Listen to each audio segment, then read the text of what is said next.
All right, this week we are going over physical, cognitive, personality, and social development in our middle adulthood years, which is going to be 40 to 60 or 40 to 65, depending on who you ask, but it's midlife, pretty much what we're looking at here.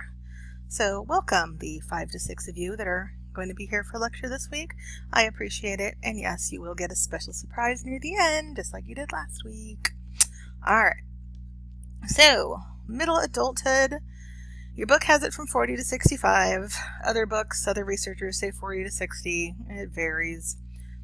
I'm not going to ask you when exactly does middle adulthood end. It's the midpoint, not the end of life. I hope so, as I'm in this area and I don't feel like it's the end of my life, although I kind of do, being stuck inside. It's more of a continuation of our early adulthood changes and stages that we've been going through already. So we're not going to see, too many really big changes, but we are going to start to see more physical changes than we have in the past. So for visual changes, we see more people as we move into our 40s developing presbyopia, which is problems reading small print. So everyone is going to need reading glasses at some point in their lives. You live long enough, you're going to need reading glasses. Just the end. Everyone's going to experience this eventually. If you already have glasses because you're nearsighted, like you need them to see far away, you are going to start to need bifocals because you're going to need it to be able to see far away and to see close up. And then sometimes trifocals as well. But pretty much everyone will need, across the board, you're going to need reading glasses eventually. You're going to have more problems seeing in dim light. So this is a response to the rods in the periphery of your retina are going to start not functioning as well. And where the rods are what's going to help you to see in low light. And as they start to kind of fail over time, you're not going to be able to see as well when you don't have a lot of light going on. You're also going to see reduced color discrimination. Now, this isn't going to be something that you notice a lot in your 40s and 50s, even your 60s, but being able to tell the difference between very similar colors becomes a lot harder as you get older.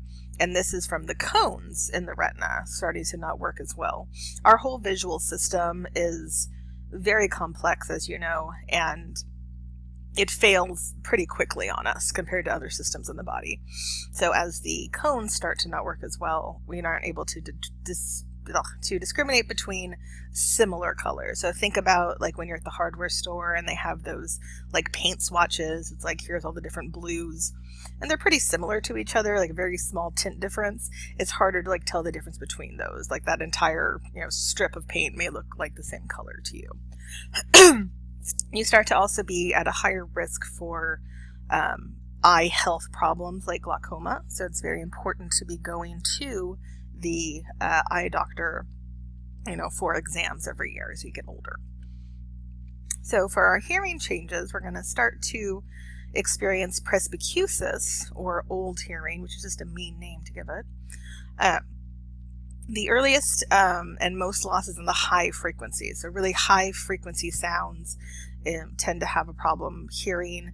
It's hard to, as you get older, it's harder to pick up on individual sounds when you're somewhere where there's lots of different sounds happening. So if there's like a lot of people talking at once, it's hard to focus on just one person's voice. Like if you're at a cocktail party and there's, people eating and there's the sounds of glasses and stuff and people talking, it's hard to zero in on specific things. Older people tend to really not like being in places where it's very loud, very noisy, because they pretty much aren't able to hear anything. It all is just kind of a jumble. There are some gender differences. Men have earlier and more rapid loss. So this is a true gender difference. So men's ears just fail them earlier, just across the board, just because they're men. But also, culturally, it's because men tend to have jobs, are more likely to have jobs where they work, where they're exposed to a lot of loud noise. And the more loud noises you're exposed to when you're younger, the faster your hearing loss will be when you're older. So like men are more likely to be mechanics, men are more likely to work in like factories, refineries, places where there's a lot of really loud noises all the time, machinery going. And so that increases their loss as well. Obviously, hearing aids can help, but a lot of people don't use them for vanity reasons. They don't want people to know that they can't hear, but they can take you from not being able to hear anything to being able to hear really well. Sorry, guys, I need to be drinking coffee this week. All right, so skin changes. We're going to start having some wrinkles. So our first wrinkles tend to be in our forehead area, a lot of times like between your eyebrows in your 30s. When you hit your 40s, you're going to start to see the crow's feet, which is the little lines on the edges of your eyes towards your temples. Your skin is going to start to sag a little bit more. It'll start to lose elasticity. So as you start to lose elasticity in your skin starts to sag. It doesn't kind of spring back like it used to when you were younger. So if you want to test the elasticity of your skin, take the back of your hand and pinch some skin on the back of your hand and let go. All right, if your skin just goes right back to being flat again, yay, still elasticity there. If you do that to your grandma, you pinch the skin on the back of her hand and let go, it's just a pile of skin that stays there.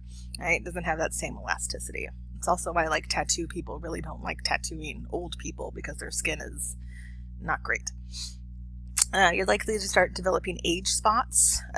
Usually after the age of 50, you start getting a darkening in spots on your skin. And it does appear to be faster the more sun exposure you've had. So if you've been out there laying in the sun or going to tanning salons, which is horrible, not only are you increasing your risk for skin cancer, but you're also increasing your risk of having age spots appear. Women are more likely to do this, to tan, to lay out in the sun and do that, and so we're more likely to show these age spots. All right, so as we move through middle adulthood, it's common to have what we call middle age spread, which is fat gaining in your torso area. Men tend to carry their fat in their upper abdomen and back. When you see a kind of a bigger guy, they tend to have big tummies but still have skinny little spindly legs. Women tend to carry their fat more in their waist area and their hips and their upper arm area. So the fat distribution is very different between men and women. Muscle is going to start declining as we move across this time period. If you remember that, those people running 10Ks at 60, we started to see the slowdown start to happen, right? So as we get to the end of this stage, we see that. This can be avoided if we have our low-fat diets with lots of fruits and vegetables and grains, right? We can have carbs as long as they're healthy carbs, like fruits and good whole grains. And then we really want to be doing as much exercise as possible, and we want to be doing resistance training. So we want to be building muscle. Resistance training and muscle building is very important at this age because muscle is going to help burn fat, but also, especially for women, when you do resistance training, weightlifting, things like that, it's going to really help with your bone strength, which is important because we're going to be at a higher risk for bone loss as we get older. All right, so skeletal changes, our bones are going to broaden and become more porous, which means we're going to lose bone density, like I said, and women are most at risk. Why? Because women have babies. Every time you have a baby, it drains calcium from your bones. So the more babies you've had, the more calcium that's been drained. So taking a vitamin D supplement is really important, especially if you're a mom, because it helps to kind of, push that back a little bit. But, women just in general, our bones not as great as guys' bones. So we're going to have loss in bone strength, which can lead to disc collapse. As that happens, we start to shrink, right? Older people shrink. So what's happening is the discs in their back are starting to kind of break down and they start to lose height. Your bones are going to break more easily and they're going to heal more slowly. It takes a lot longer to kind of get back in the saddle again after you've broken a bone when you're 50 than it did when you were 20. So again, a healthy lifestyle helps, right? If you've been keeping up on your exercise, walking, doing some strength training, then you're not going to notice this as much in these these 40 to 60-year-old years. All right, so a climacteric is a gradual end of fertility, right, for both, or a loss of fertility in some way. Um, both men and women experience a climacteric, but women experience a full climacteric, while men only experience a partial one, because men continue to be fertile. Unless something happens to them, they continue to be fertile their entire lives. So menopause usually follows about a 10-year climacteric, right? Menopause, you don't just wake up one day and be like, boom, menopause is here. No more period, the end. It's a long, long process of your body going from low estrogen up to higher estrogen, back to low estrogen. It's all kinds of stuff. And you can start going through menopause in your 30s all the way up into your late 50s when you first start experience symptoms. You are more likely to go through menopause earlier if you've never had children, right? Because your body's kind of like, okay, so you're not going to procreate? Fine, let's just go into menopause. Also, if you're a smoker, smokers tend to go into menopause earlier as well. If you've had children, you tend to stay fertile for longer before you start showing signs of menopause. As you start to go through this, what we call kind of perimenopause, we see kind of shorter monthly cycles, right? So your period won't be as long as it used to be. And then sometimes your period will stop for a couple of months, and then it'll come back, and it'll be back for 6 months, then you'll miss a month, and it's kind of this on and off again for a really long time. You know, a lot of times women think they might be pregnant because they're missing their period, and you know, in the past, when you missed your period, you were pregnant. Sometimes women don't realize they're pregnant because their cycles have been so off that they actually are pregnant in their 40s. As that drop of estrogen happens, we also see that it can cause some problems with our sexual functioning. A lot of it has to do with our vaginal area does not lubricate as well, and we don't have as much estrogen, and so that can make sex uncomfortable. But that's what they make a lube for, so go get yourself a tub of that. Also, cholesterol problems. So as our estrogen levels decrease, we do see an increase in cholesterol levels in women. So you may need to be put onto a lipid of some sort to help with that.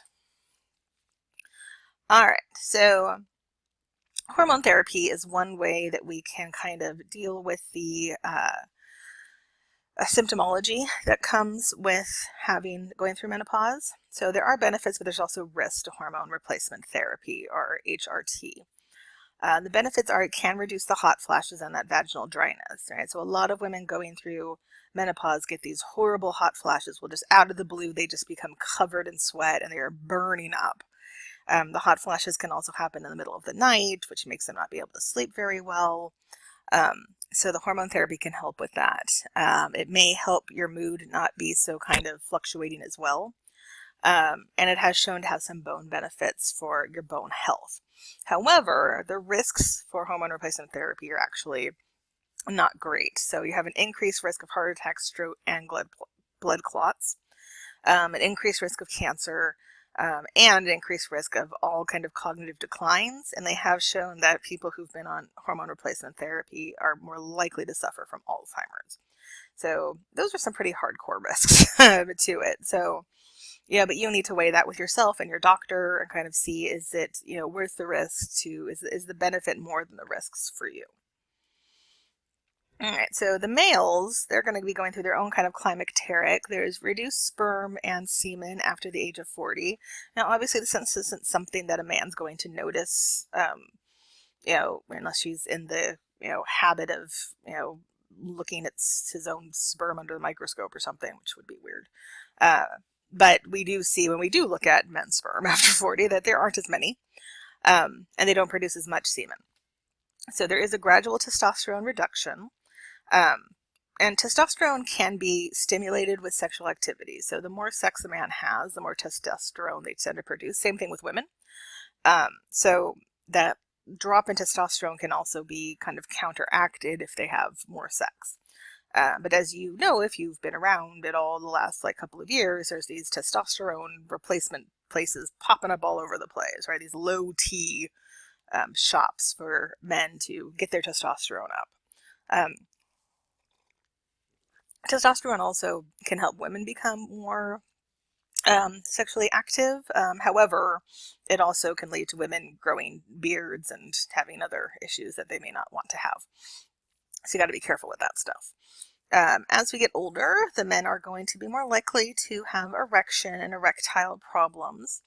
So men, the likelihood of a man not being able to get an erection when he wants is 20% even in your 20s. Right? It's not a, on demand type of thing. You can't just, snap your fingers and be like, erection now.